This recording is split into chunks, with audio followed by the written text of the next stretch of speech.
Michael, we are live. How are you? I am super duper, Martin. How are you doing? I'm doing great as well. Thank you very much. It is Monday, the 27th of April, Martin, and we go live every weekday at 11 a.m. Eastern Time. Welcome, everybody, to AGTP Daily.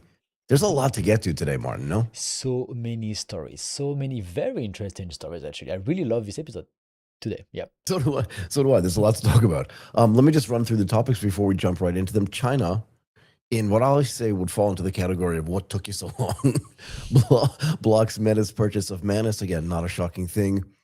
This is Google is doing some interesting stuff both in the cloud but in AI, and how those two things are going together. We'll talk a little bit about that. What is Apple's John Ternus, so the new CEO who's starting on September 1st, 2026? What is he getting himself into? What is he actually taking over? And what are his responsibilities going to be? And then the next topic is AI now potentially more expensive than humans? I think it is a real question. It is a real question. I think it really is. We'll dig into that.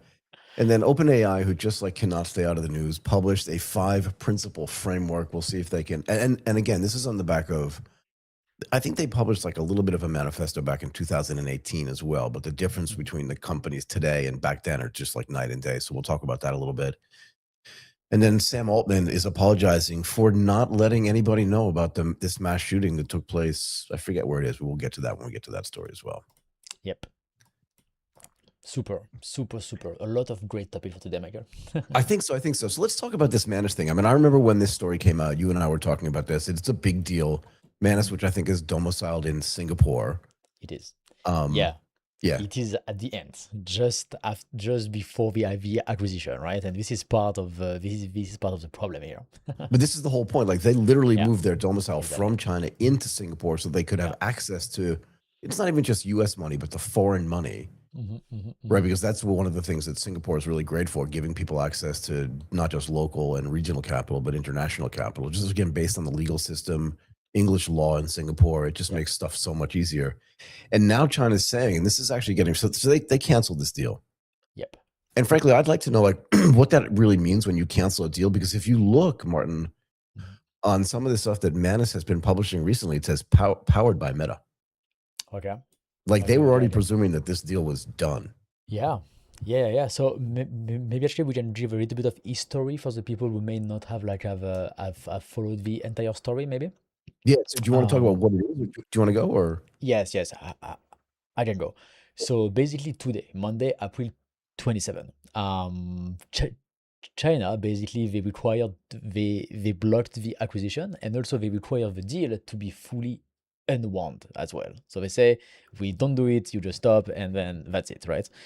So for the one who don't know, because actually this full story started in December 2025, Michael, right? It was almost 5 months ago now, right? Yeah, and then on December 25th of last year, there was this Christmas. big news about Meta is acquiring Manus.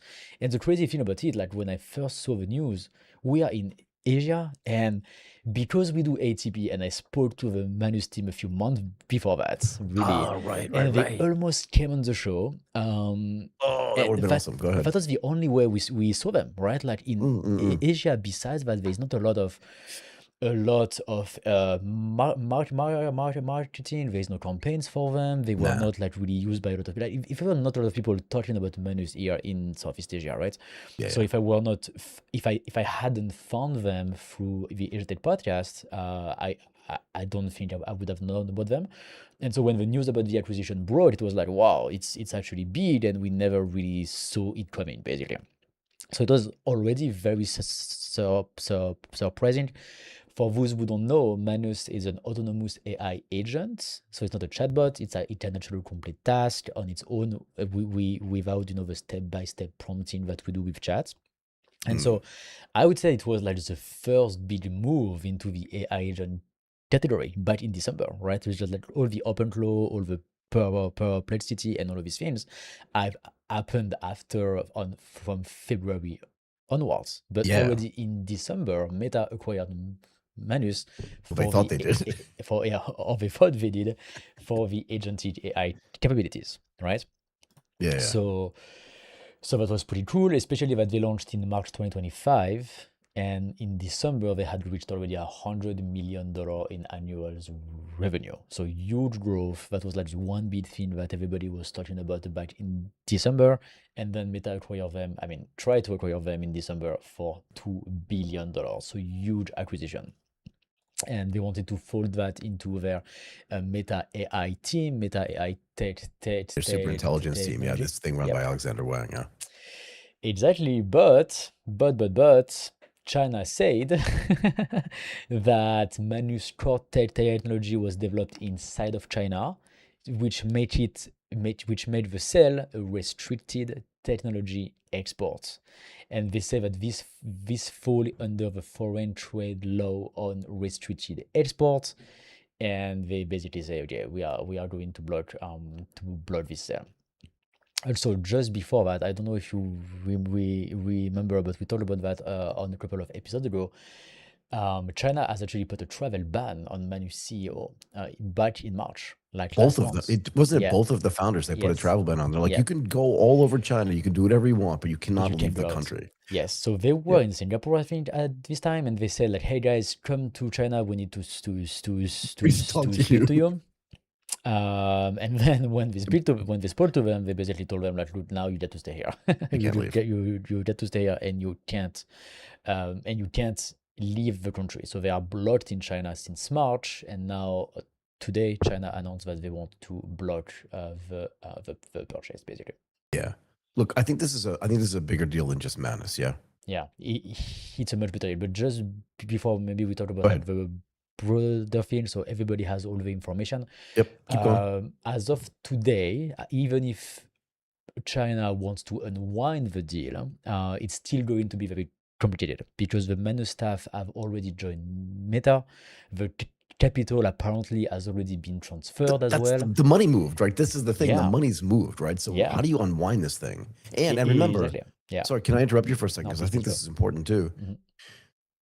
If in fact the capital has actually been transferred, what does that mean? That means that the Manus guys, at least when they were in Singapore, were probably deca millionaire. You know what I mean? Like they made a lot of money. These were the founders. They probably were part of the cap table, and they probably Yeah. made a shit ton of money. Excuse my language, right? So now what happens? They get to give the money back, and all the employees that joined Meta in California, like they're not employees anymore. Like this unwinding Exactly. this, I think is going to be a complete mess. Yeah. Yes. Because like Meta in a way has done the job so fast, right? So maybe they fear, like maybe like they expected something like this to happen, right? But like in just the 4 months since the acquisition, in December, the money has already been sent. The team has already joined Meta, and as you said, like already Manus says that they are powered by Meta AI, right? So yeah. it already happened, right? And as you said, like, the guys now they move maybe to California. Like, what are you going to do with this? You're not gonna just ask everyone to just come back to China. It's especially if you put a travel ban on the founders. Yeah, the other guys aren't coming back. I don't think anyone else is going to come back to China. Yeah, right? because those guys probably have girlfriends at Stanford, and they're not going to be like, Yeah. "Hey, I'll be back. I need to go back to China." Just what? I can't leave. That's not going to happen, right? This is never going to happen. So that's for the fact. That's for the story. Now it tells like a much larger story, right? Like it tells a much larger story. And so, Michael, if you want to continue on that, So I think what's happening here is that this AI stuff is starting to be like national security infrastructure. Exactly. And I don't think it's just China. I think the US is doing the same thing as well, right? Exactly, So there are two factors. It's almost like a two-sided thing. The Chinese government is like, we don't want foreigners, in this case mostly going to be American money, investing into our AI companies, because these things are like strategic. And actually what China's saying through the NDRC is they're saying we may allow it, but we're gonna have to evaluate each one of these things on their own right and give you approval before that investment actually is made. Right. And the US has already done this too. There's a lot of what's the right word, tension between the US and China. And it's manifesting itself in what's happening in the AI space, because the more powerful the artificial intelligence gets, and remember, we talked about this too, China's frontier models are catching up very, very quickly. And it's not just the models themselves, but it's the chips and the data centers and all this other stuff too. Yeah.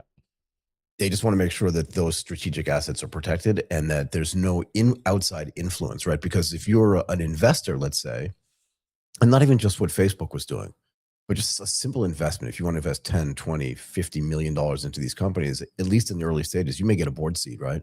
Yeah. And if you get a board seat, even if you get just like an observatory board seat, you still get access to all the information that they have. That means all the companies that they serve, all the stuff that those companies are doing with it, who's paying them the most money, who else is on the cap table. You get to join the board meetings. Like there's a ton of information here.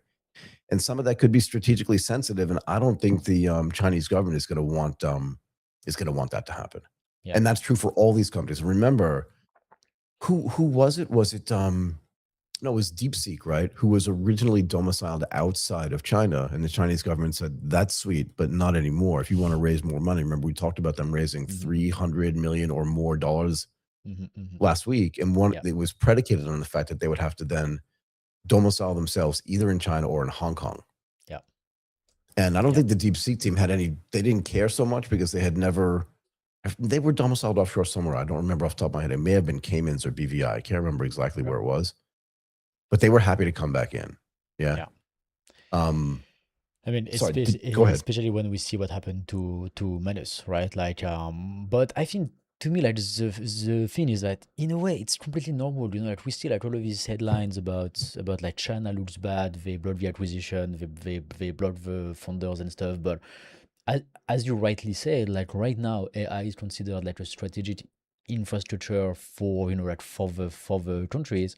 And if the US does the same thing, they block a lot of stuff from going to China, right? Like the Nvidia chips being like one of the biggest example, right? This is just China doing the exact same thing and just say, hey, look guys, we don't want our talent, we don't want our strategic resources to go to the US basically. So and it makes perfect sense. Look, if the US is restricting the export of Nvidia chips, as you mentioned, and frankly other high-powered and sophisticated chips into China, I wouldn't even call it retaliation, but it just makes sense that China would want to do the same thing. And I also saw a statistic today, Martin. We kind of talked about this in general terms a few days ago. Just the sheer scale, right? So the US apparently graduates 130,000 software engineers every year. No, I take that back. 130,000 engineering graduates every year. Okay. China does 1.3 million. Oh wow, 10 times. 10 times. So, and again, I read that this morning. So the idea here is, if you don't think they're going to catch up to your engineering prowess in any product, you're delusional or just super naive, right? And plus, like, when is the last time, Michael, China has bought an American startup? When is the last time that happened? When was the first time? I can't remember. It's a great question, because I can't remember the first time that happened. That has never happened, right? And so maybe just the US is more organized to prevent this type of thing from happening, right? Because it's true that it's really weird that these guys from Manus could just move to Singapore in such an easy way and then just sell from there, right? And just like try to escape the Chinese thing this way. But so maybe the US is just much better at preventing this type of stuff from happening. But but the other way around, it has never happened, right? Like I can think about just a single example. Yeah. So I want to talk about two more things, then I want to move on, if that's okay with you. Yeah, go ahead. There is this concept of like, does this overall idea, right? Because remember, we said this story is bigger than just Manus, but does this overall idea, and I was getting some online arguments about this a few days ago on YouTube, and does it mean that this is going to help, at least in the medium term or the short term, to make China's AI just sector stronger or weaker? What's your view? Is it like this type of move, like to block the purchase? So just the whole thing that's going, I mean, I would say, one, just the blocking the purchase of this, because I think it does a few things, right? But the second thing is, does it make the whole sector in China stronger or weaker over time? And again, you could do it in the short term. It's terrible, I think, right? Because now people are going to be scared. In the medium term, people are like, that's okay, because the capital will take care of itself. And in the long term, hey, we're going to have to develop this stuff for China, in China. It's going to bifurcate the market between the US and China. And I think over time, they're going to train on Chinese chips. They're going to build their stuff in Chinese data centers, AI-enabled data centers. And over time, I think it's just going to make everything better for China, right? And for sure. China doesn't lack capital. But the one downside is, you have to believe that the Manus guys, and were two guys that founded it, right, were pretty excited to be living in Singapore. Their team obviously was at least partially in California. That's where Meta's based, and they got really, really rich, and now, like, do you know what I mean? Like, what's the disincentive you're giving the AI guys and gals to develop there? Where now maybe what they'll do is they'll graduate from a Chinese university, let's say, "Thank you very much," and they'll just move to they'll just move to California, Mhm. potentially to have a little bit more self-agency. Yeah. I don't know. I'm curious what you think.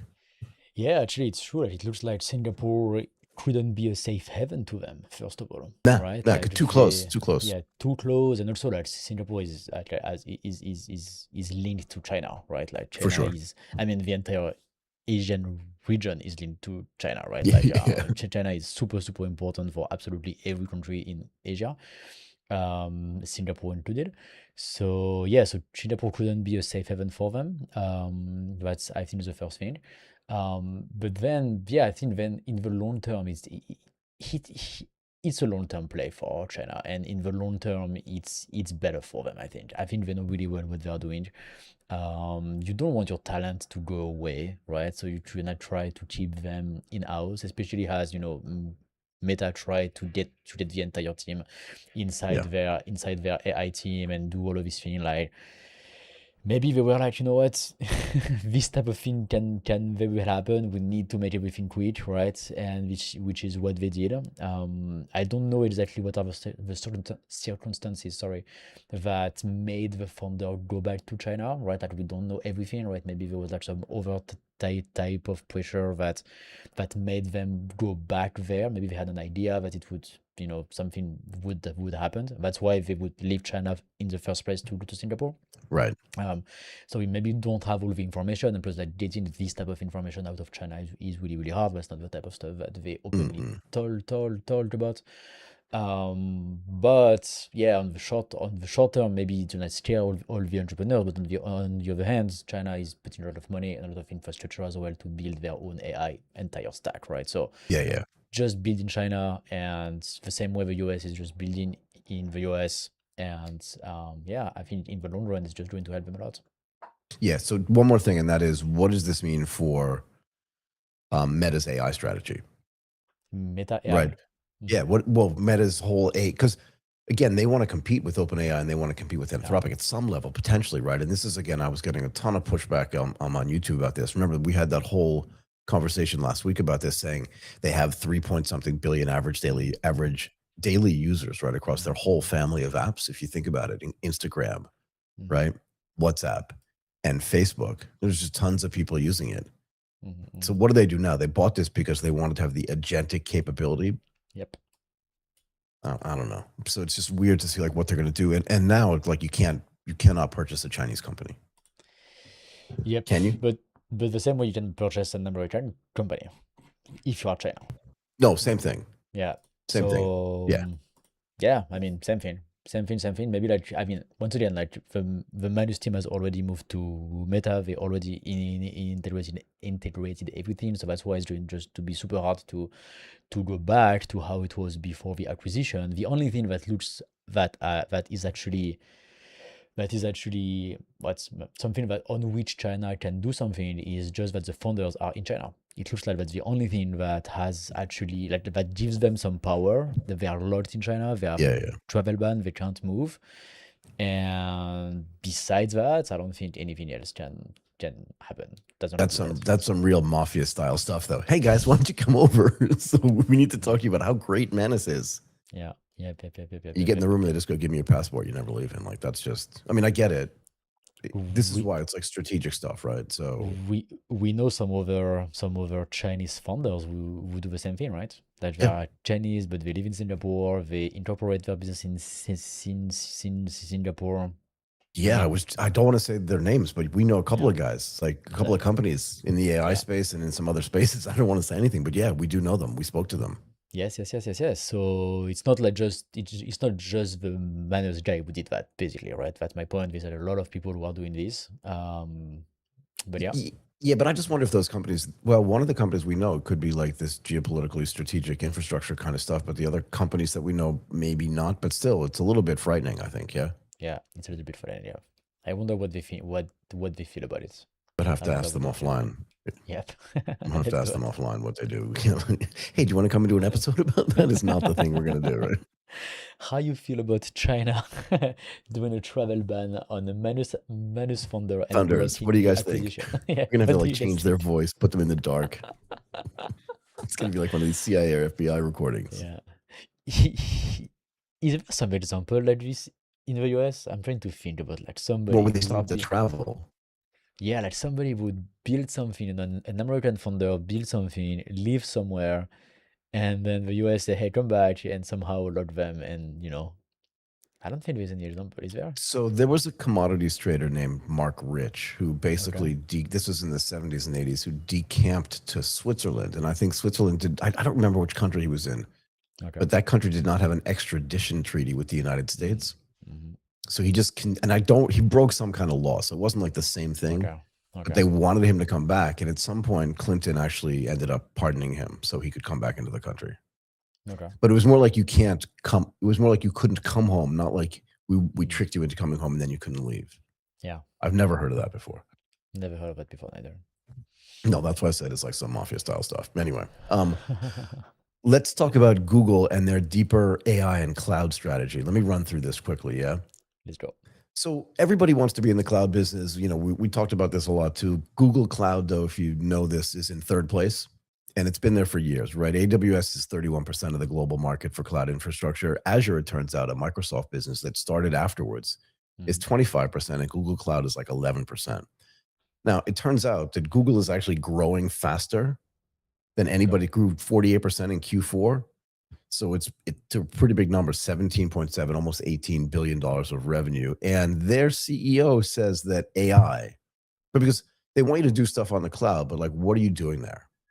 Right. And AI is now going to be the biggest driver of growth, they think. And Google says that they're the only hyperscaler with a frontier AI model that's Gemini, in the same class as OpenAI and Anthropic. So it's just interesting to see that like they're using AI to help their cloud business. Right, because what does Microsoft have? Microsoft has Copilot. Yeah. Right. And what is the name of AWS's AI business? Yeah. Any idea? They don't have any model, right? They don't, not that we know about it. So this is the idea. So they feel like they're like naked and in the dark, right? And it's interesting that Google is trying to use this to try to make people come back to their cloud. And apparently it's working at some level, right? They're saying that their AI customers use at least 1.8, almost 2 times as many Google products on average compared to their non-AI customers. So it's sticky, right? Yeah, It's it's good. sticky. Yeah. I mean, that's the one thing that we have always said. Like Google ecosystem is huge, right? Like when you think about like all the apps that they have and all the apps that we use on a daily basis, emails, maps, the data centers, Google Drive, like all of these products that they have that a lot of people have in search as well, obviously. But this is like all these integrated suite of product that Yeah. starts to compound in terms of usefulness, right? Like once you use something somewhere and then you can plug into AI or connect it to something else, then Google has so many things that they can bundle and gather together that it's super useful for sure for the users and for the clients. So to me, it makes complete sense that they bundle that with their cloud offering as well, bundle that with Gemini, do something Exactly. very nicely integrated for the client. It seems like a good deal, right? Yeah, and Google has also been building its TPU, so its tensor processing unit chips for years, right? And this gives it another edge. They have their own custom silicon. Amazon doesn't have that yet. Facebook does not have that yet. And Microsoft doesn't have that yet. Who else is that? AWS definitely doesn't have it, right? And they keep rolling out new chips here as well. So it's just interesting that, and here's the thing, Martin, we were talking about this before we started recording. I always think that like it's neat that you and I, like I use OpenAI and you use Anthropic, so we have access to both of those things, but we also pay for workspace. Yeah. Which means we actually have access to Gemini as well. Yeah, we do. Yep. Right. Yep. So I thought that was just kind of interesting. Yeah. And one of the other things they're talking about is Google unveiled its agentic data cloud. All this kind of stuff, right? That Google was waiting for in the background before OpenAI exploded and before Anthropic exploded. We know that they were working on all these things beforehand, and Google has done a ton of work on the data side as well. And some big companies in the US are already working on it, right? We know that 80% of Anthropic's revenue comes from enterprise. Yeah. We also know that OpenAI's enterprise revenue is bigger than Anthropic. Anthropic's. Mm-hmm. So this competition is going to turn into like a three-way competition now. Normally I talk about these duopolies, but now it's turning into a little bit of oligopoly, right?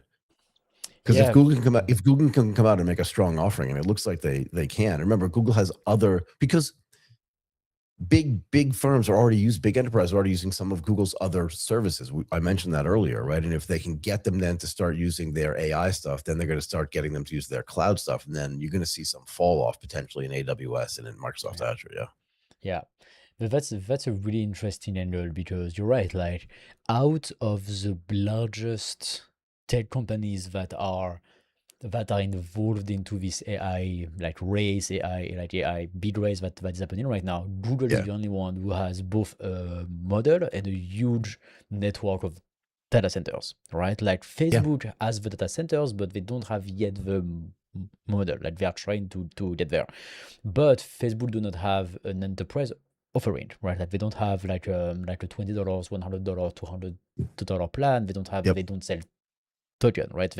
Their models are free, whether it's the open source of a new model that they launched a couple of weeks ago. It's all free, and they don't say that they want to make money through subscription or through token. So on this type of offering, Google is the only one who have both tons of data centers and also a model that can actually make money through token sales. And yeah, they are the only one who have both. And so when you think about like all the AI agents that needs to run in the cloud, right? So they need data centers. That's exactly what Anthropic launched, right, a couple of weeks ago, when they said, hey, look, you can host your agents with us for what's like $60 per month, right? Something like that. And then we said, yeah, they are going to the cloud business. So this is exactly what Google already have, right? Like they already have like Exactly. a massive cloud business, and they also have models on which they can build the agents, and they also have the agentic platform, which is what is the name again? Which is anti-gravity, right? So they are Yeah. Yeah. building Yeah. anti-gravity. It's been a couple of months. I mean, yeah, a couple of months that it's available and that we can use it. So they have all the budgets. Like nothing is the number one, right? Like nothing is like, okay, that's the best model for something, or that's the best offering for something, or this is like the one thing that everybody wants to use. But all together, that's a really amazing ecosystem. And if one part becomes the number one at something, they may be in such a strong position for sure. Yeah, and you may remember us talking a couple of weeks ago about how OpenAI had built this fund so that they could work with some of their Yeah. partner consulting firms, right, Yeah. to pay them to then not pay for play, but like to pay them to recommend OpenAI and ChatGPT to their partners. Google also is spending about $750 million to $1 billion on this as well, targeting consulting firms that do the same type of thing. So this is exactly the way it's working, and I think it's interesting because this must happen in other parts of their business, right? Like I wouldn't have known that Google or Azure or AWS had partner programs with some of these consultants where they actually paid them to recommend their cloud services, right? Like when they go into it, and when they go into a company like, I don't know, pick something like Goldman Sachs, and they say, if you're going to go off-prem and do something in the cloud, you should use AWS, but not because AWS is better than Azure or better than Google Cloud, but because we're getting paid by AWS. Do you know what I mean? And Yeah, we wouldn't have known that beforehand, right? Like that surprises me. And me too. apparently, Accenture has already built 400 and something plus agents on Google Cloud. Deloitte, which is another consulting firm, has done the same thing. KPMG committed $100 million. PwC, all these big consulting firms announced a $400 million security agent collaboration with Google. And what they're saying is, what Google is pitching to them is, for every dollar spent on Google Cloud, the partners can actually earn money By back selling the services, basically, by selling their right? services back. So it's like you spend $1 on Google Cloud, and we'll give you $7 in services Wow. revenue. Yeah. So This like, is this is so weird that this consulting firm accept money from Google to from their recommend clients, their I know it's services, really bad. because it's actually defeat the entire purpose of hiring a consultants, exactly, right? exactly, Like, exactly. It's but completely exactly like the conflict of interest is huge. No. the conflict of interest is massive. So do they disclose this to their client? Hey, look, I recommend Google because we are paid by them, and I just can only do that, right? Do they disclose this? But also, like, Michael, actually, let's be fair. Whether it's Google, Microsoft, or AWS, like their cloud offering works really, really well, right? Like, so it just works. It's good products for the three of them, right? So really, like, they have like tons of like they have very similar offering. They all have Yeah, yeah. CDNs, they all have SSL certificates, cloud servers, dedicated servers. Like the core offering is really good and is really similar to everybody. So that's why, like, at the end of the day, if you go on AWS or Google Cloud or Azure, it doesn't change much your daily life. It's going to work. Don't worry. Yeah. I So think it's, yeah, the other thing I would say about this too is you don't think that these companies, these consulting companies, are convincing big enterprises to just have one cloud service provider. yeah. Actually, Do that's you know true. what I Yeah. mean? Mm-hmm. Right. So so if one company sells, again, just like I'm just going to pick Goldman Sachs because I used to work there, right? Yeah. They do some stuff probably on AWS. They do some stuff on Google Cloud, and maybe they Exactly. do Yeah. some stuff on Azure, depending on what they're doing. So I don't think they want a single point of failure. Because think about it, if you're Goldman or if you're some big enterprise and AWS goes down, even for like a moment, Yeah. Oh, you that's the have end of the world. problems, right? You have big problems. So I'm sure they spread it out, but still, it's weird that, like, because think about this. We talked a lot about how OpenAI is spending $100 and something billion a year for the next 5 years on building out their infrastructure, right? Mm-hmm. And we talked the same thing about Anthropic is spending, but not nearly as much. Mm-hmm. Apparently, again, I love this that they changed the name to Alphabet. It's like Facebook changing its name to Meta. Nobody calls them Alphabet, but let's do that Yeah. for today. They're planning on spending $175 to $185 billion in infrastructure for 2026 alone. That's crazy. But no one's talking about it. We haven't spoken No. about that yet, right? No. Because we're just No. talking about Anthropic and about OpenAI. But 175 to $185 billion in infrastructure. Oh, Just for it's crazy. 2026. Yeah. It's insane. It's crazy. And Amazon's guidance is about 200 billion. We already know, like we talked earlier, I don't have the number off the top of my head, but Microsoft is also spending a ton of money as well. Yeah. So This is a lot of money when you combine everything together. Like, if you add all of these numbers together, this is really a lot of money spent on infrastructure. oh my God, yeah. And actually let's just move on to the next thing, right? Because I wanted to talk about these two things in conjunction with each other. But not only is Google building out their own AI business to help build their cloud business and spend 175 to 185 billion dollars a year on infrastructure. But again, we always talk about this single point of influence, single point of failure. They're also going to invest up to $40 billion in, oh yeah, those guys, Anthropic. Yep. They have their own AI business. I just think this is really interesting, right? But I mean, They go ahead. Anthropic needs capacity, right? They need data centers, they need capacity. Made sense, right? Made sense. But this gets back to this kind of incestuous investing that we talked about, right? This loop investing that we talked about. I'm going to invest $40 billion in you, and then you're going to spend $20 billion over the next 5 years on my cloud because you can't build it yourself. Yeah. Yeah, actually, maybe that's a way for Google, AWS, Microsoft, who, by the way, the three of them have invested tons of money in both Anthropic and OpenAI, right? That's like what they've been doing like crazy.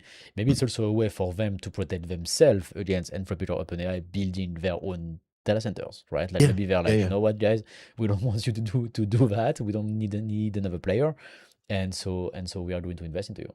Well, again, what was the premise of the first part of this story is that Google wants to increase the size of their cloud business because they're third right behind AWS and Azure with only 11% of the market. And one of the ways they wanted to do it was by building up their own artificial intelligence business. But imagine a situation where they don't invest in Anthropic. And Anthropic, again, to support their own artificial intelligence, they build their own AI-enabled data centers. And then those companies that may have used Google's cloud just migrate to Anthropic's cloud, right? Because this is what OpenAI is thinking about doing, right? That's why they want to build a ton of data centers. Yeah. Yeah. Yep. Exactly. And that's true. But when you think about that in these terms, like they are in a tricky position where, like OpenAI, where they have taken so much investment from Microsoft and from AWS as well, and maybe Google too. Did Google also invest in OpenAI? I don't remember, but at least AWS and AWS did. Microsoft. Yeah, And we get a ton of money from them, and they provide cloud. They provide data centers, right? exactly. And so you have to balance. Yeah, they have to balance building their own thing against using their investor product. So there must be a lot of tension nowadays about, like, Oh my okay, God. what do we actually do, right? Like, on one hand, you have these giants who don't want any new competitors, probably OpenAI and Anthropic are like, yeah, but we want to be autonomous. We don't want to be dependent on you, and so they must be fighting like crazy right But now it's on, like, it's who's gonna weird though, build right? Because something. it's like every girl now has two boyfriends, and every boyfriend has three Mhm. girlfriends, and they're all ending Yeah, up at the yeah, same parties on the weekend, and they're just like, it's so who's weird. with I whom? Do agree. you know what I mean? And remember, Yeah, it's true. remember earlier this month, right? Google and Broadcom agreed to give Anthropic. Remember, we talk about all this stuff in energy terms, like 5 gigawatts of compute, right? Yeah, yeah, Capacity, yeah, yeah, yeah. and that comes online next year, I believe. Hmm, And if hmm. that's the case, some of this money that Google is giving Anthropic is going to be spent on that as well, Yeah, yeah. Yep, yep, yep, yep, yep, yep, right? yep. No, it's really, yeah, you're right. Like, everybody has two boyfriend and three girlfriend. It's exactly like But you know what I mean? But then they all how go it to feels. parties on the weekend. It's just like, Yeah, okay, who's with who? yeah. I It's wonder why we got to this point. Like, is it normal? Like, no, it's not normal. like, It's so abnormal, Martin. And people are scared, right? In other words, the okay, people that invested in Microsoft did not invest in Apple because they made a bet that this Wintel thing was going to win. okay, And those guys made a ton of money over time. okay, I'm talking about the early days of the computer industry, but they didn't hmm, make investments in Apple and Microsoft. okay. It So wouldn't have that, made any sense. Two completely okay, different operating systems, two completely different things, two completely different strategies, right? okay, Um, this is the weirdest stuff I've ever seen. okay. I think people are nervous. They're like, I don't know who's going to win. Someone's going to win. There's a lot of money sloshing around out there. I've got products I need to sell. I remember this gets back to that bubble conversation we were having. Yeah, yeah, yeah, yeah. And I also have capacity that I want to sell over the next 5 years, and I want to have visibility on where my business is going to be. Hmm. And to be fair, this is not the first investment that Google has made into Anthropic either. Yeah. We started in 2023, right? Something like that. Yeah, And yeah, yeah. again, the numbers were a lot smaller back then, but they seemed bigger. I think it was like 300 million bucks they did for like a Yep, 10% stake or something like that. But yep. still, But wait. We started in 2023 with 300 million for 10% stake. Then they added 2 billion shortly after. I know. Before Friday's deal, Google had invested over 3 billion in total and reported a 14% stake. Okay. Yep. Now, out of the 40 billion that they want to invest, 10 of them are right now Yep. at the previous Anthropic valuation of 380 Which is interesting, right? Because billion. some other people are offering the money at 850 billion. Yes, Go ahead. yes, yes, Yeah. yes, yes. So it looked like they are like 3 weeks late to the party, right? Or no, was it in February, right? So yeah, so It it's looks like like two they're months early late. to the party in a way, right? Yeah, but so which means in total, like 10 billion out of 400, it's what? How much is that? It's Wait, say it again. What are you trying to calculate? like 10 billion out of 400. It's 2.5%. Yeah. Yeah. So Yeah. if they had already 14. Now they are like 16.5, 17% of Anthropic is owned by Google. That's a Yeah, but big it keeps stake. but the stakes keep changing, right? Because then if somebody else puts in $30 billion, like the Yeah. numbers on the cap table just keep changing. Yes, I don't yes, think yes, yes, anybody yes. cares at these levels, right? It's just Yeah. like everybody's made a ton of money. Hmm, hmm, hmm. Yep. Also, like, you have Google also mirror deals, a deal Anthropic struck with Amazon just be- before, what, Same. right? Where Yeah. Amazon said we are going to put 5 billion upfront with up to 20 billion more tied to commercial milestones. So yeah, so it's another 25 billion from another cloud provider, right? So it's crazy. Yeah. And in the context of all these 100 billion, multi-billion-dollar deals, Anthropic is thinking about doing an IPO in October. And I think that's one of the reasons why everybody wants to get in, right? Because they want to Yeah. they want to participate in the exit velocity that's going to take place Mhm. there. Yeah. But again, we talked about this a little bit yesterday. I think it's like on Friday, who if you're going to IPO, you either have to sell to other institutions, but the biggest institutions already own a decent amount of this stock, Yeah. right? The second question is, who among the retail investors is going to be able to buy something that's so rich? I don't know what the PE is, off the top of my head, but still, it's just going to be interesting to see like how this IPO goes, Yeah, if like at it looks all. like it looks like a lot of people want to IPO this year, right? Yeah. Between SpaceX and OpenAI and Anthropic, like I don't think everybody can IPO this year. It would be like it would I mean it would dilute too much the potential of share sales, no? Like Yeah, I mean, and even then the big question is, do any of these names go into the index? I think we talked about this a couple of days ago, mm, right? And that is like, if they go into the index, then everybody has to buy it at some yeah, point. But yeah, that's yeah, probably not a next year question, not a this year question, right? But just watch as this IPO goes. And we talked about this too. mm, Normally, an IPO, it'll issue at this price, it'll get released at this price. On the day that it IPOs, there's some frantic buying potentially, depending again on what the green shoe looks like and all these other things associated with what the IPO is and mhm, this crap. Yeah, but still, normally over the next 3 to 6 months, it drifts down lower to either the IPO price or below. mhm. And then if it goes into an index, then it starts to shoot up again because there's this kind of sort of mandatory buying that needs to take place. Once one of these two companies IPO this year, we will do a live commentary all day of live market Exactly. commentary. Let us know in the comment if you are interested into that. We will use your They should let us ring the bell on on the New York Stock Exchange. What are let those two us know guys doing up in the there? comment if you want to benefit from Michael's experience to actually comment what's happening in the market, which would be super interesting. I think we can do like 8 hours live, Michael, all day. Please. I used to be in the stock market all day, every day. Yes, so that's why. Let us know in the comment if we get enough requests. We will do We'll go it. live. We'll fly to New York. Although they Actually, won't list on the New York Stock Exchange. I don't think they probably list on NASDAQ, right? And I don't think Nasdaq, yeah, NASDAQ has a bell ringing thing anyway. probably. But yeah, super interesting. Okay, do you want to do the next story?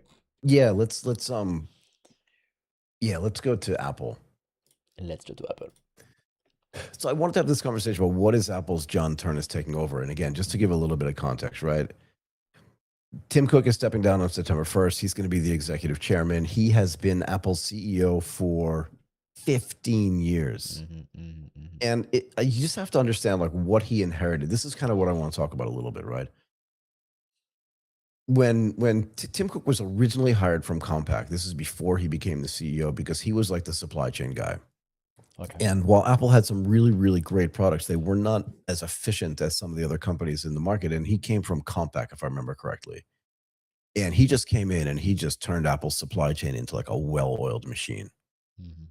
But on top of that, he was also there. And I think Steve Jobs probably initiated the development of these products. I mean, obviously the iPhone had already been released when Tim Cook took over.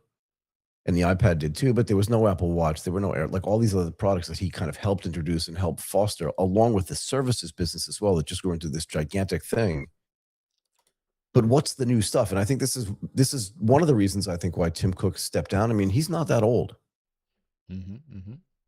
He's not. He's 65 years old. Yeah.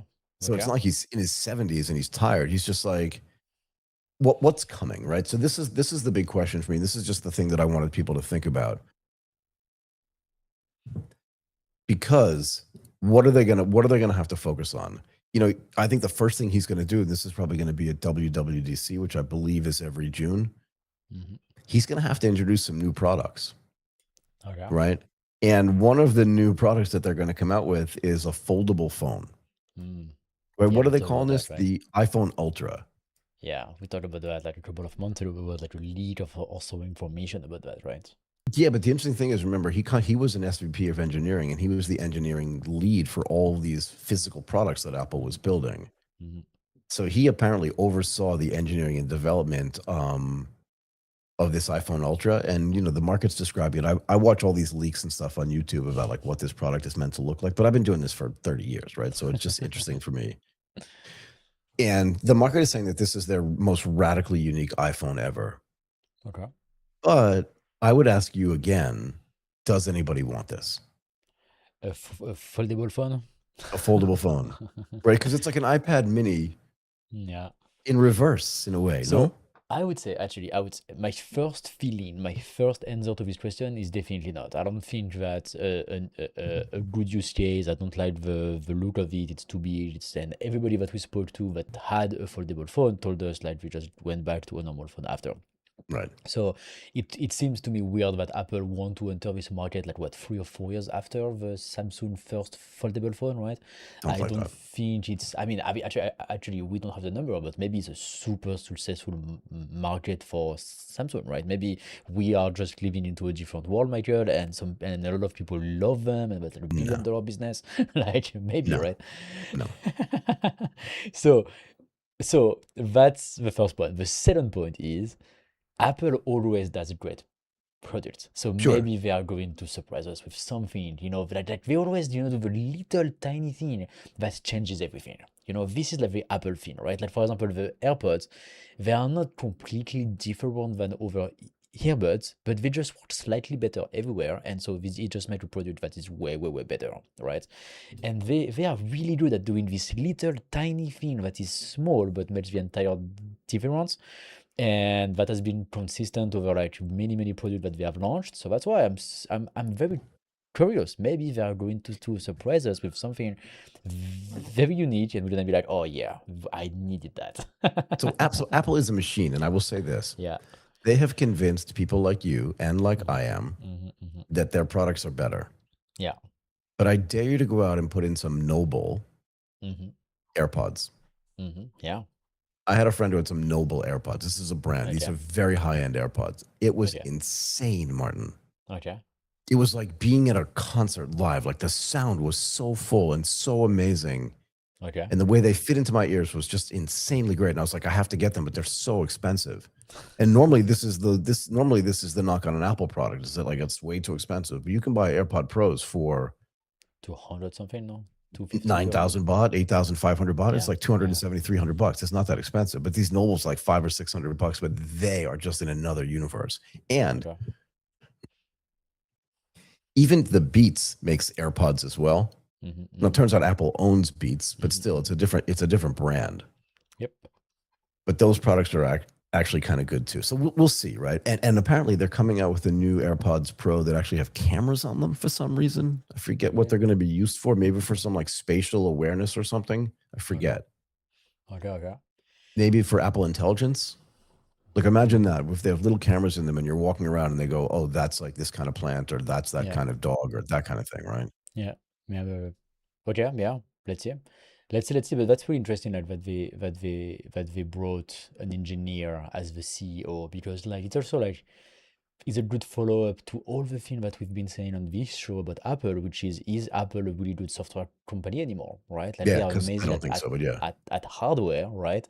And now that they put an engineer at the SVP of hardware engineering as a CEO, it kinda validate this idea of like, okay, they are really really good at doing hardware, and now Exactly. they actually want to double down on that because the guy become the CEO, right? So Right. it's still going into this direction of doing more hardware, better hardware, and yeah, this is actually very interesting to me.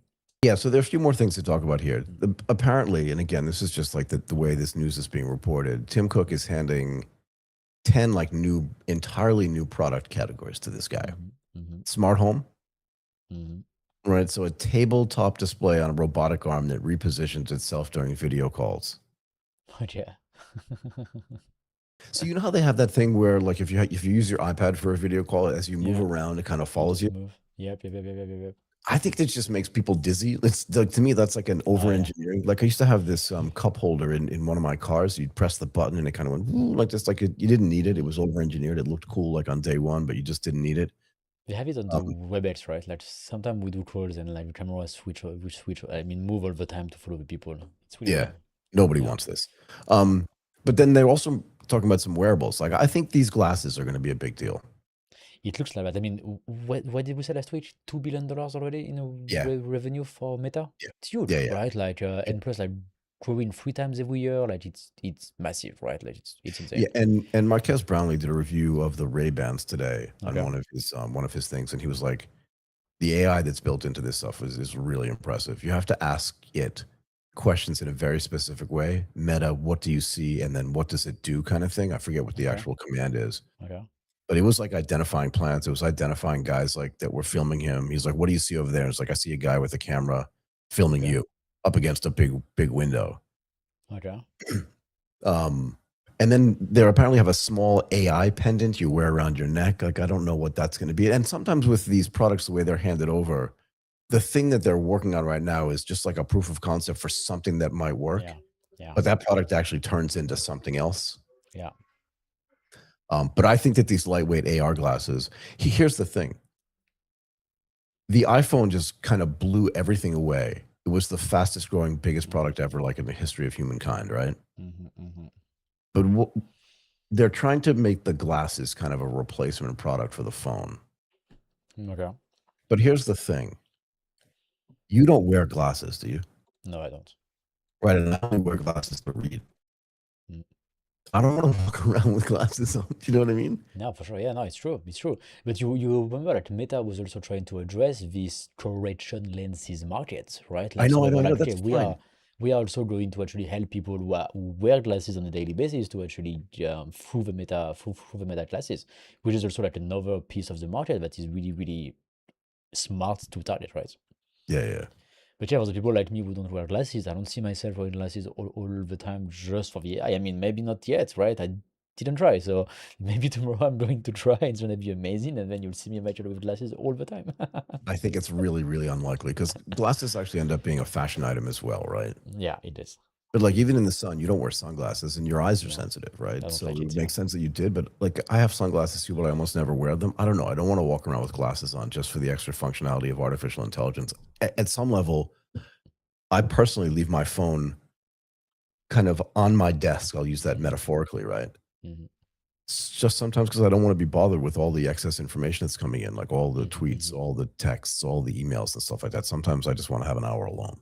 Hmm. Hmm. Hmm. And in the same way that you can, like, if you're a guy or a gal and you carry a bag with you, you can put your phone in the bag and just ignore it. Yep. Yep, yep, yep, What are yep. you gonna do? Put your glasses, like, on top of your head? Do you know what I mean? Or put them in a case? I don't know. Especially if you bundle that with the correction lenses, right? Like now, Yeah, if it's yeah. your day-to-day glasses now, right? Yeah, it's true. Like actually, this is the only reason why I don't have an Apple Watch, is because I don't want all the notification on my wrist. This is Yeah, like the 'cause one reason, right? Like the fact that it has the screen and it's actually connected to everything, that's one thing that I don't like, basically.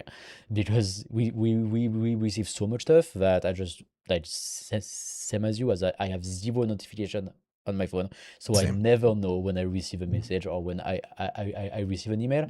I always need to purposefully go into the app and change. So which means I'm never bothered or nobody can disturb me. And this is really cool. I love that. And so, and so now if you want to put that into my glasses as well, no, at all. I don't want that, Yeah, right? I don't want it either. I I don't want it definitely either. don't want that. But once again, this is our use case material. Maybe like other people like to do something else. I was thinking about a use case material that you may be happy with, like For like what? For the glasses, you mean? yeah, for the glasses, because right now you use a teleprompter to have like a very nice, like image of the guest that is right into your camera. Mhm. But what about you have the guest right into your glasses? Like what about you just you Too we close. just like But yeah, it's a good idea. we could do that, and maybe there's some stuff like that could happen. Maybe like our script, our notes could actually be like Yeah, into so I your think that's actually a great idea. But I think yeah. I'd prefer to have that as, like, almost like you probably never saw this movie or heard of this movie, but there was a movie called Minority Report, right? And this was one of the I first saw to the movie. have So kind of the floating thing yeah. screen in front of you, right? Yep. That I would definitely use Yeah. because I'd love to be able to look directly into the camera and have, And like, a then heads-up display that can be anywhere exactly, yeah, yeah. and have scripts on it or even just pictures on it or even just, like, the video feed of you rather than having to go like this and look off to the Yes. side. That would be super Yes. useful. So that would be, and plus because you were glasses sometime, right? Like that would not be like a big change for you, right? To just Yeah. switch and then it works. So yeah, maybe there's some interesting use cases like this, that are going to be built. Like I don't know, do they do that's like if anyone knows in the chat, like please let us know. But does Meta glasses as an API on which that you can build? Like, do they have an SDK, an app They must have an store? SDK. They must have an Like, SDK. can you build things on the Meta? Is there like an app store that you can build something? Because do you remember that when we talked to the Snapchat team about like launching their goggles, they Yep. told us that one part of the launch was actually to reach developers to build app inside these glasses, right? And so, for example, an app that could be useful for us to put the guests right on the lenses, or our scripts could be something that maybe we can develop on the Snapchat smart glasses. I Yeah. don't know if Meta is doing this as well. That would be interesting. Like if anyone knows in the chat, if it's possible. But it's true. Like to me, it sounds like it should be possible, right? Like right now, if you like, I mean, every product is always like But on the other hand, Meta doesn't have like an app store or build No. like a big ecosystem of apps, and that's not really the way they are operating, right? So No. if it was, I mean, Snapchat never actually, do they have like it's been 15 years I didn't use Snapchat. So I never use Snapchat, but I aged out of Snapchat I before don't know. I have no idea. I don't know if they have an before it even launched, ecosystem I of think. apps, but But I will say this though about Apple, right? mhm. I think they started testing the spatial computing with the Vision Pro. Yeah. There was an SDK for that. You were meant to be able Yep. to Yep. Yep. build Yep. Yep. apps Yep. for it. They were trying to do an app store for it. Yeah. And my presumption is they'll probably do the same thing with the glasses, which are just going to Makes be kind of a sense. lightweight version of this Vision Pro, right? But they're going to have to figure out batteries. They're going to have to but which I think they've already done, right? Because if you think about the AirPods, Hmm. they're very lightweight as well. But the battery in there actually lasts for like 2 or 3 hours, at least at the beginning. Yeah. Hmm. So that's going to be important. The other two things that I think Ternus is really going to have to fix, All and right. it'll be interesting to see the way he does it. Say again, Yeah. is Go ahead. Siri. Siri, I mean, Siri's been like 15 years. Somebody has to fix this. So I just said the Siri out loud, and my Oh yeah, I didn't hear it. I mean, they send the engineers to school, Michael. They send back the engineers to school, right? they Like should. we I know. we We talked about it. we talked about it last week that they send the AI team, I mean the team, sorry, that worked on Siri to school. But yeah, what's going on with Siri? They definitely have to. But like, it's such a missed opportunity, right? Like Yeah, I don't want to do the same project that we did last week, but when you think about AI right now and how important AI is and AI agent and all of these things, yeah, like Apple at Siri 15 years ago, it's yeah. crazy that They should have it's been still so so far bad. ahead on this. Like They they should should have have been OpenAI. they should have been so far ahead, right? Like they were the first. They have the Yeah. distribution, the hardware, they had the idea, like they have everything. And the only thing that Siri is useful for just to make some jokes and have some fun with your friends, right? And annoy you. Like all I said was, I'm not even going to say it out loud again now because my speaker is going to start talking to me. It's like, I don't know what you're talking about. I'm like, I wasn't talking to you. Yep. Yep. No, so this is interesting, but yeah, let's see.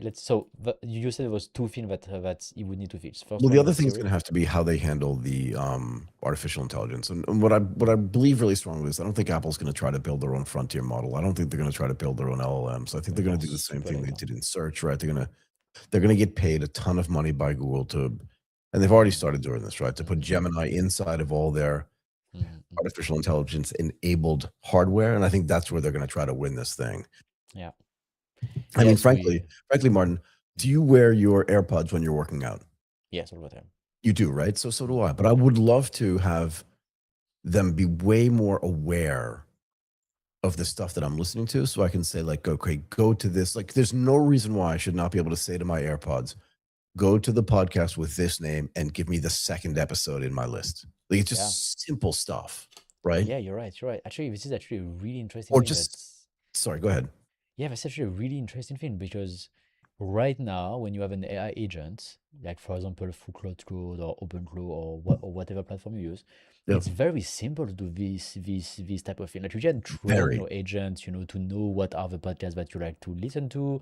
You can Mm-mm. give him access to YouTube, to your playlist, to whatever, right? Like, I Everything, mean, yeah. our own AI is able to see when we publish an episode on ATP or AGTP, and then help us with the post production, the Yep. newsletter, and all of We're these already things. doing So it. Already we are doing it. already doing it. So you're right. It's been so simple as a use case to have Siri to actually know a little bit more about you, right? Like the same way OpenCloud does. and then be able to just ask that, hey, play, like, did Luke Thomas publish a new video? Yes, no, oh yes, okay, let's just play it, right? Exactly. It That's what would I be, want. Like yeah, it has access super, to the entire YouTube database, and that's where I'm watching exactly, most of my stuff. yeah, yeah. Why can't my AirPods know? Go out and get the new Luke Thomas thing, but just get me the snippet of this thing. It's like Yeah. it's there because that's what I do for myself. I am my AI agent in that case, and I'm going out and looking forward, finding it, and then just playing it. Well, this is actually interesting because this is exactly what happens on Google when you search for something through Gemini. Like Gemini Yeah, is able to answer people's requests that are inside the video. So it doesn't need to be like the title, it doesn't need to be the intro. That if you speak about something inside the video, in the middle of it, Google can reply, hey, look at just this segment of this video, basically, which is exactly. insane. In terms of compute power, I don't know how they do that, but it's just like in terms of search, it's and qualification of the content inside the video. Like, no, I mean, this must be insane in terms of compute power. But so maybe that's why exactly like Apple want to partner with them, because this is exactly the type of use case that they want to enable, right? Exactly. Like, what did Luke Thomas said about the latest fight about that guys? Then Gemini is already able to go into the video, get the information, and then get back to you with the answer, which is exactly what you described, right? So Yeah, and I wanted to do really simple things like, yeah. Luke Thomas is the perfect example of this. When he does his live, he Hmm. if you see it published right afterwards, the opening part is like 5 minutes long of nothingness of Yeah, just that screen, right? yeah. And like now I know approximately how long it is, so I can just like scroll across. But like when I'm doing my exercise, I don't want to take my phone out of the thing and do that thing. I just want to just skip the intro. Should be Yeah, a simple thing to say, right? just skip the intro, go. I mean, you should know already, but if you said ahead, go to the latest Luke Thomas videos, the first time it plays the intro, and then you say, "Oh, actually, you need to skip the intro," then he remembers that, and so next Yeah. time he doesn't like It start just with the goes intro. right to the start. Because that's why OpenClaw is working so well, because it does Exactly. this type of thing, right? Like it does remember what are your input, what are your feedback about what he's doing, and so this way next time it can do better, and so over time it becomes more and more helpful and more smart, right? That's how it feels that it gets smarter. Exactly. But wait, why Siri have? It's true, like why there is no context, like why there is no Shh, shh, memory for don't say that Siri. thing again. My speaker's gonna start freaking out. Hey Siri, why there is no context? Oh, he just turned on mine as well. Why Trying to there be a is wise guy. No, it's happening. Remember, my device cannot hear you because I have my headphones on, so you can say whatever you want, but my device can't hear you. yes, true. But yeah, why Siri doesn't have any context? But I mean, like we talk about that a lot as well. That Apple starts to become a distribution Yeah, yeah, mechanism to all of this AI stuff, right? yeah. And so, in a way, they can win the AI war just because they have massive distribution. They have a huge network of hardware that people have bought at like a super high price, and they have tons of RAM and GPUs that they don't need until now, basically. Right, right, right. Right? Exactly. And now, if you plug good AI into all of this pretty quickly, like they can make tons of money on the same model, you're right, that Google pays them for something, right? They can make ton of money for being this Mhm. distributor of all of this AI offering because they just have a hardware network, and then they just double down on the hardware side, and makes sense. We don't need to worry too much about the AI side of things. Yeah. So If two that more works, things. if Yeah, if that it works, works. that would be crazy. Right. So two more things, right? Is I don't want to wear glasses when I'm working out. Yeah. So Mm-hmm. I don't want that to replace the phone. Mm-hmm. Mm-hmm. I have my phone in like a little fanny pack that I carry around with me, so that works perfectly fine. And I connect my Yeah. AirPods to that, and that's what I use. But the second thing is when is Apple going to build a car? They have tried in the past, no? Project Titan. They had a Yeah. Project Titan, but it's not mentioned in any of these product roadmaps. So maybe they Oh. just completely gave up. But I mean, think about it. Xiaomi makes cars, Yeah. and and it would be amazing if Apple could use all of its engineering prowess to build an electric car that you would want to drive. Yeah. Yeah. Why it didn't work? That I would don't be know. interesting to know. Apparently, they spent a few $1 billion on this project, Yeah. So right? why it didn't work? It would be interesting to talk about that the team there, because you're right. Like other people are successful at this, right? Yep. So why not Apple? What So way here's the more, thing. right? Apple never wants to put out a product that's like not good enough at the beginning and then iterate. Like Microsoft Mm, does this all the time. Well, they'll put out some mm, terrible product and then in 5 years it's amazing. yeah. Like Windows. This is a pretty good example of this. Okay. Yep. Let's talk about, is AI now more expensive than humans? Mm. So what's your view here? I mean, look, So go ahead. So I think super straightforward. The first time we started to implement OpenClaw into our business, and I started Internally, yeah. to internally, and we started to build this AI agent, and I looked at the bill of like how much we were spending on this AI on the API tokens. I remember telling you, Michael, in 2 days, like after I started, I was like, it's going to be more expensive than hiring someone. Like Exactly. if I have an agent that runs 24/7 doing this thing, it's going to cost more than the hourly salary of hiring someone. It was Yeah. like one of my very first initial observation by implementing AI agents. And then I was like, okay, so if I want to implement AI agent, it needs to be for something that is not basically going to, like, it needs to be worth it because if it costs me $10, $15 per hour to actually run that, I can just hire someone that's going to be much more fun. Yeah, So, exactly. so that was from day one an observation that I had, and now I see that like more and more people told about that, and I can only agree. I can really only agree. Yeah, Yeah, look, I think the foundational story for this, at least the one in my mind, was the story about Uber, right? This is yeah, a couple of weeks ago, where yeah. they said they exhausted their AI budget after encouraging people internally to use Claude Code. Hmm, hmm. Um, and they just had to sit back and reevaluate and just say, what are we doing here, right? Yeah. And I think we should talk about it in the context of like the Western world and the developed economy, Hmm, hmm. because there it may be a push, right? And you see this in some places where they're saying like hiring a typical engineer, I think I was reading, costs like 300, let's say $25,000 a year. Mhm, But if that guy or gal now needs like $100,000 token budget, mhm, mhm, mhm. and if everybody needs that, like you're just spending so much money on token Yeah, maxing, right? And yeah, again, you're competing with people, right? Because if your company only has a certain number of tokens that they're allocating to doing your work, yeah, you're going to want to max out the number of tokens you can use so your job gets better. You can yeah. perform better. Maybe you get a raise or a bonus. Whereas the guy next to you is not using enough tokens, so he's actually programming in a way that's more manual Mhm, and mhm. it makes it look like you're way better at your job than that guy is. Yeah. No, I don't it's know. true. It just feels all upside down. Sorry, go ahead. Yeah, you're right. The economy feels completely upside down. On the other hand, maybe it costs more than having hiring people, but there is a few advantages here, right? Like first of all, the AI can work 24/7, right? Which is not something a human can do, right? Unfortunately, human needs to rest. Human needs to go sleep and stuff like that. And Do you so sleep? still a little That's a bit, yes. rumor, man. That's a rumor. But so yeah, so the AI can work 24/7, so that's an advantage. A second advantage, sometimes it's really hard to hire some specific people, So right? Like this is true, right? This is sometimes it's true. At hard any price. at any price, right? Yeah, yeah. Sometimes just the availability of the knowledge in your area, in your region, where you live, or for, just like there is like millions of potential problems that you run into when you want to hire someone. And so, okay, so maybe you pay a little bit more, but if for sure tomorrow you can hire 3 engineers that are AI agents, right? It's actually Yep. solve actually a big problem, right? And then the third thing to me is that sometimes employees are just not reliable, right? Like you need to train them first of all, but takes a lot of time. They need to learn, they need to get up to speed, and then once they are up to speed, they can leave, right?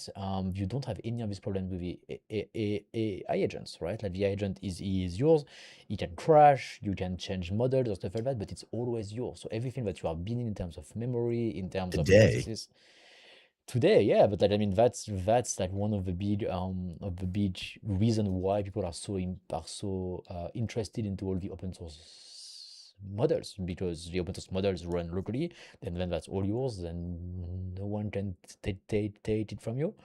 And that's not what's happening with a human, right? Like, and everyone who's listening to us and who already had employee, you know very well that sometimes employee can create some problems in your company, yeah, they and can steal that stuff. It's they really can bad steal stuff actually as when they well. do. Exactly. They can go, they can get married, they can Move to change the way Germany, you they can do a whole move. bunch of different stuff, man, and then they can steal your stuff. Exactly, they can steal things from you. And all of these things normally don't happen with an AI agents, right? Fair So enough. okay, so maybe it's a little bit more expensive, but maybe it can fix a lot of the human problem of hiring a human. Right. So one of the other things that I want to comment on was that it depends where you are as well. Mm-hmm. Um, where we live, Yeah, the cost of human capital is just much lower than it is yeah. in other parts of the world. So it Mm-hmm. may make sense. I think you're always just going to see hybrid solutions here, right? We can Yeah, joke around a little bit about how maybe it is cheaper to have humans than it is to do token maxing. yeah. But on the other hand, I think we're still in early days here. And I Mm-hmm. think the rational mind will tell you that over time, first of all, token prices are probably going to come down as compute becomes more efficient, Yeah. right? So again, So the as you get more and more scale, the economies of scale are going to make it such that those token prices are going to come down. mm-hmm. Because if you're just using trillions and trillions of tokens every year, you can't charge the same price that you are today. Yeah, But as long as your margins remain high and your price is higher than your costs, essentially, you should still be able to do it in a way that's really efficient and profitable. But also, people will learn better. You've done this yourself about how to actually maximize token usage in a way that's not so expensive, yeah. right? Exactly. You can learn. I mean, that takes time, right? That takes like dedication and learning and time. But yeah, there is a path towards optimization for sure, right? Yeah, And with the open source models also getting better, there's more and more people who actually talk about, like doing part of the job locally, the other yep, part of the job using the frontier model. So like you don't yep. need always Opus all the time, basically, right? Like this is not true. So yeah, if you do all of these things, for sure you can definitely reduce the bill. And once again, the big advantage of having AI working 24/7 for you and never leaving the company, and it can start tomorrow without like any problem, because we live in places where we can hire a lot of people, but sometimes just the availability of the skill that you need may not be there, right? And so if you can build with AI, that's actually a good thing. So Yeah. And I want to talk about economies of scale, and then I want to move on to our next topic. But there is precedent for this as well, Martin. When I first okay, joined Morgan Stanley, there were 3 computers okay, that we had to share. okay. And again, the guy who actually, and this was me, but the guy who actually used the computer the most often was the most efficient and looked like he was doing the best job. Mm-hmm. But then as they started, as computers became less expensive and more efficient and had more memory and more power, they started rolling out computers to everybody's desk, and then that disappeared. And I think the same thing is going to happen with tokens, right? It's the same thing, is that they're new now. Nobody really knows how to use them as efficiently as humanly possible. And at some point, you're right, there are multiple ways to actually use them in a way that's more efficient and more effective. And the cost of using them is going to go down over time, just like every type of compute has gone down over time. Yeah. Yeah, to be honest, I'm not convinced about that. I'm not convinced it's going to go down. Like, I don't know. I see a world where it actually keeps going up. I see a world where it actually keeps going up because compute is not going to be solved tomorrow. It's going to take time, and It'll take time. we are never going to be done with compute. Like I feel like it's always going to be that we need more compute, and then when we reach more compute, we need even more compute, and then when we reach even more compute, we need even more compute. And I feel like it's just going to keep doing like this, keep doing like this, keep doing like this. On the other hand, the companies like Anthropic, for example, they are not going to cut their price in half and then all of a sudden like cut their revenue in half. Like No, no, no. it's They'll cut their price yeah. in half, but everybody will use way more tokens. So yeah, I I don't know. To be honest, like I have this feeling where I'm not convinced that the price is going to go down. I think it can actually keep going up and keep being more expensive. Also, I feel like the subscription that we have right now, either on or Anthropic or OpenAI, like the $200 per month subscription, that allows us to like use like thousands and thousands of dollars in terms of API. I fear this is going to disappear. I hope it disappears in a long time and Yeah, not 10 now. years, 10 years from now, not like 10 months from I now, right? exactly, but I don't know. I feel like all of these things can get way more expensive. I hope once again not soon, but yeah, I hope I'm wrong. I really hope I'm wrong, and you are right, and it's going to get cheaper and cheaper and cheaper and cheaper. But I don't know. I have this feeling that like I am the CFO of the company, Michael, I'm planning for the worst. You are planning for the worst. I am planning for the worst here because like once again that's just a feeling, but I think it's going to keep getting more expensive. Okay, let's move on to the next topic. Yeah. OpenAI published a 5-principle framework about. I want to put it in the right terms, right? Yeah. For AGI, and they just want to make sure that it stays democratized and that people have more access to it. And there's these 5 principles were democratization, empowerment, universal prosperity, resilience, and adaptability. I'm just curious, like, what you think about this. Democratization is on top of the list, right? They want to, OpenAI is pledging to resist the potential of this technology to consolidate power in the hands of the few. This is actually really important, right? This may be the most important part of this, but it's also going to be the hardest thing to do, I think. But actually, this is really interesting because the best way to do that is just to do open source, and that is exactly what they have changed in the last few years. They were open source and then changed to a closed system. If you do open source, then it's easier for everybody to adjust it. It is, because then anybody can use it and they don't have to pay for it. They have to pay for the services around it necessarily, but if it's open source, anybody can have access to the model, right? Actually, yes and no. Actually, that's interesting because yes and no. In theory, yes, but no, because the hardware is way too expensive to run the open source model right now. So in a way, Right now. because it's close today, and OpenAI give us a $20 per month plan to be able to access Chat GPT, or Mm. even a free plan with ads tomorrow. This is actually free to access ChatGPT, and you have access to an amazing model that can do ton of stuff, right? If tomorrow you want to have access to an open source version of ChatGPT, you need to spend $20,000 at least in hardware, at least, right? And so, which means nobody can do that. Like you cannot Right. just spend $20,000 in hardware to be able to do that. So, in a way, the way that OpenAI is closed is actually being able to give access to the model to much more people because the hardware is just too expensive. So yeah, actually, that's true. Yeah, That's again, it's like a balance for everything else, right? yeah, They also yeah. want to have this thing called universal prosperity. Mhm. And this is one of the reasons why they say that they're buying huge amounts of compute, because they want to vertically integrate this and they want to build data centers worldwide so everybody can have access to this stuff, right? Mhm, mhm. So that's kind of important. They also want to, they're committed to resilience. They want to work with governments, companies, and ecosystems on like a whole bunch of risks that are out there as well, right? They want to make sure that these tools are not being used for nefarious purposes. Mhm. And I think that's a big benefit as well. At least it's something to aspire to. Yeah. Interestingly enough, I haven't seen any of the other model companies come out with any kind of principled frameworks. Mhm, mhm. But it's weird that they feel like they have to do this again. I think some of this is in response to all the other news that's going on around OpenAI, if that's fair. For sure.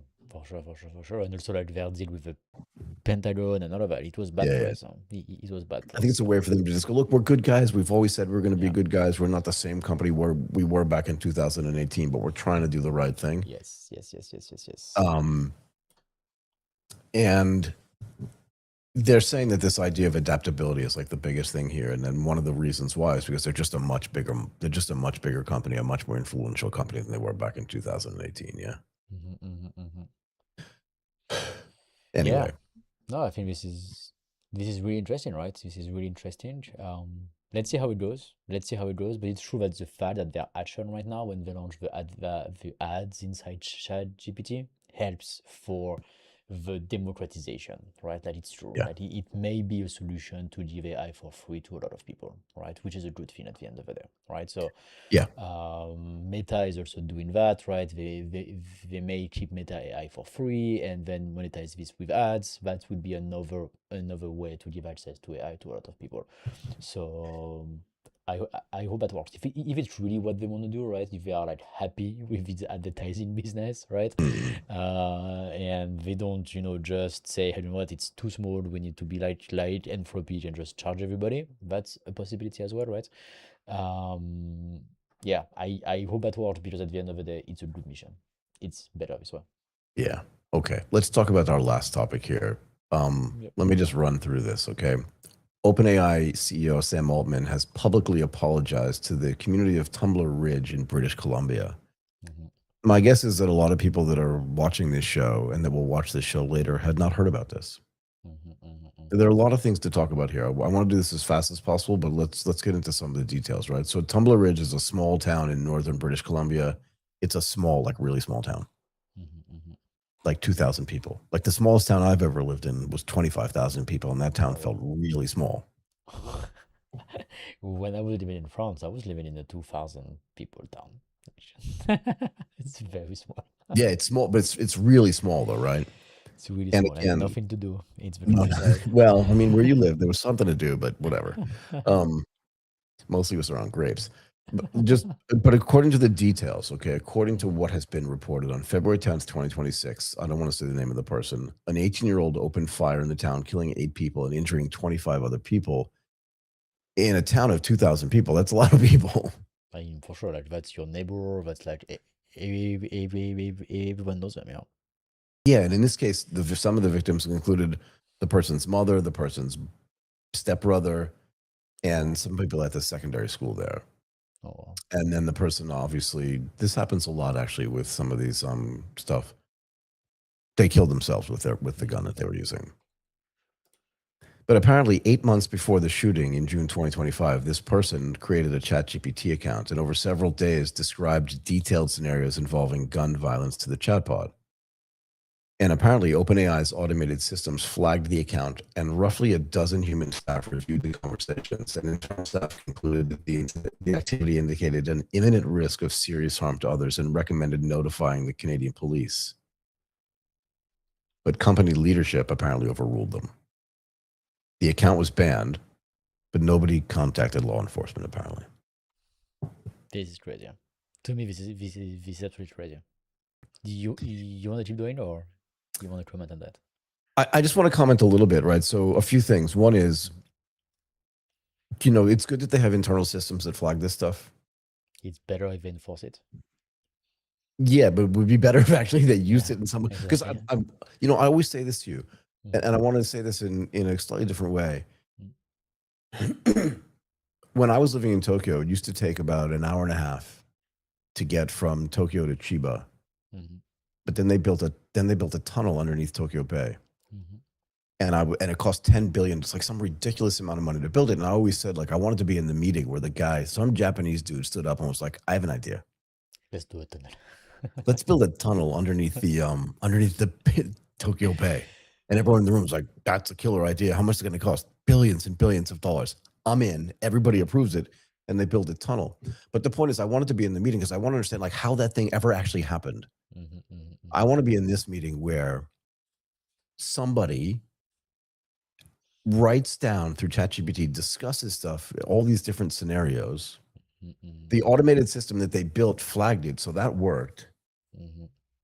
The internal staff concluded that it was like, this is an imminent risk of serious harm to others, and they recommended just notifying the police. And senior management was like, yeah, we're not doing that. So And again, that's just what we know. That's according to the reporting, right? Yeah. We weren't in the meeting, so we don't know 100% for sure what happened. Yeah. But I'm just saying, if that's the scenario as it was reported, Yeah. It's bad. It's really bad. anyway, so they have policies around. Just let me finish, then you can go. They have policies around this, and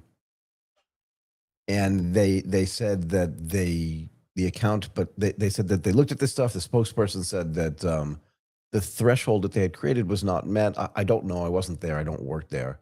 But apparently, Sam Altman came out and apologized. Yep. So which means something happened, right? Like you don't have the CEO who come and apologize if nothing happened, right? So they did make a mistake. But yeah, I think the first thing. So I hope it's an honest mistake from OpenAI. They just got too busy and they just don't took their own system seriously enough, right? And they were like, you know what, like, and they just follow the bullets, right? So let's hope it's that, right? Yeah. Let's hope it's that. But yeah, I think to me like it raises two questions. The first one is if it's not like something that they forgot, why they didn't do anything, and They didn't forget. They made a decision not to do it. They didn't forget. They made it according to the report. Yeah. Okay, so which means like how often does that happen? Like how like do they do is it like a daily thing? Is it like a weekly thing? Do they do report to the police like every once again like every week, every month? Like how often is that flagged? And how often do they need to make this decision? Meaning, is the fact of doing nothing the norm, or is it just like an exception towards, Yeah, this right. Because we don't know approach, how right? many times this has Yeah. happened and they have contacted the police. Like this could be an Yes. outlier. We don't know that. And we don't know Yeah. exact data that they have. We don't know what the nature of the conversations were because we don't have access to that data. But Exactly. Yeah. but Yeah. but apparently a bunch of staff had said we should call the police. Yep. Yep. Yep. Yep. Yep. Yep. Yep. Yep. So yeah. So it's for sure like in retrospect, it looks like they should have called the police, right? Well, But once sure. I again, maybe there mean, is like other stuff and that we don't know. mm, But yeah, they should definitely call the police for this type of stuff, right? yes, Yep. yes. Particularly because But their systems worked and gave them the right yeah, signal. exactly. Yeah. Exactly. So I hope next time we do. But I think that's only half of the story, right? I think there's another half of the story, There is always that is. is that ChatGPT actually knows. I mean, the employee of OpenAI actually knows everything that you do through ChatGPT.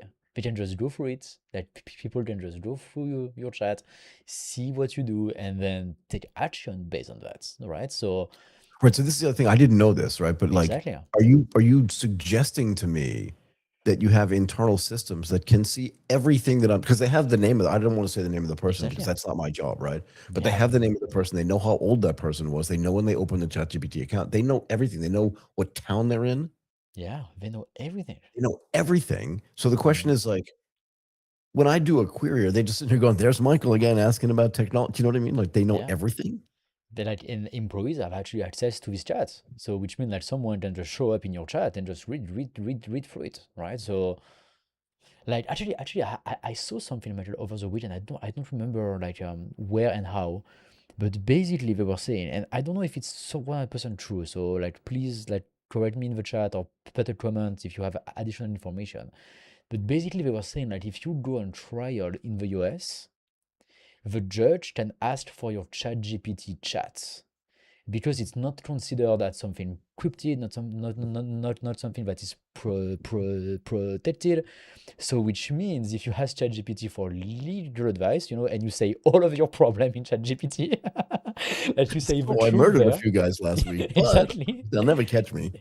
Exactly, if you really explain all of your problems and everything that you have done, and when you try to get legal advice from ChatGPT, actually, they may be able to access it.